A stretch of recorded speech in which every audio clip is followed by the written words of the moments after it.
Finally বন্ধুসকল আজিৰ দিনটোতে অসম চৰকাৰ ফালৰ পৰা যিসকল অসমৰ ল'ৰা ছোৱালী আছে তো বিশেষকৈ সেইসকলৰ কাৰণে আহি পৰিছে এটা ভাল খবৰ।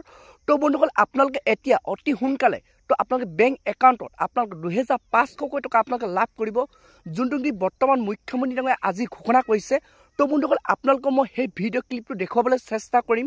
তো আপোনালোক কোনসকল আপোনালোকৰ ল'ৰা ছোৱালীয়ে আপোনালোকে সেই টকাটো লাভ কৰিব, তো কোনসকল আপোনালোকৰ ল'ৰা ছোৱালীক সেই টকাটো দিব যোনটো কি বৰ্তমান মুখ্যমন্ত্ৰী ডাঙৰীয়াই ঘোষণা কৰিছে।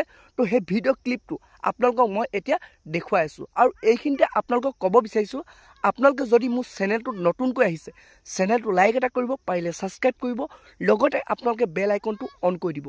তো যেতিয়া এনেধৰণৰ ইনফৰ্মেশ্যনবোৰ আহি থাকিব তো প্ৰথমে আপোনালোকে সেই ভিডিঅ'টো লাভ কৰিব পাৰিব। তো বলক বন্ধুসকল আপোনালোকক মই এতিয়া দেখুৱাইছোঁ যোনটো নেকি বৰ্তমান অসম চৰকাৰ ফালৰ মুখ্যমন্ত্ৰী ডাঙৰীয়াই ঘোষণা কৰিছে যে কোনসকল ল'ৰা ছোৱালীয়ে আপোনালোকে সেই টকাটো লাভ কৰিব। তো বলক এতিয়া আপোনালোকক মই দেখুৱাইছোঁ।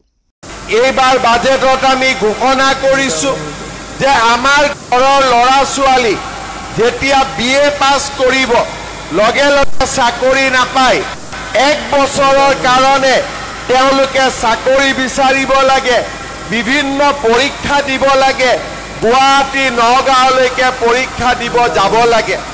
আমাৰ ৰাজ্যত আমি সিদ্ধান্ত লৈছোঁ যে এতিয়াৰ পৰা যিমান ল'ৰা ছোৱালী গ্ৰেজুৱেশ্যন পাছ কৰিব তেখেতসকলক 1 বছৰৰ কাৰণে ৰাজ্য চৰকাৰে প্ৰত্যেক মাহত 2,500 টকা কৰি তেওঁলোকৰ বেংকৰ একাউণ্টত জমা দিব, যাতে আমাৰ ডিগ্ৰী পাছ কৰা ল'ৰা ছোৱালীবিলাকে দেউতাক মাকক হাত পাতিব নালাগে, তেওঁলোকে যাতে অন্তত নিজে এটা বছৰ চৰকাৰী চাকৰি হওক বেচৰকাৰী চাকৰি হওক তেওঁলোকে বিচাৰিবৰ কাৰণে সুবিধা পায়।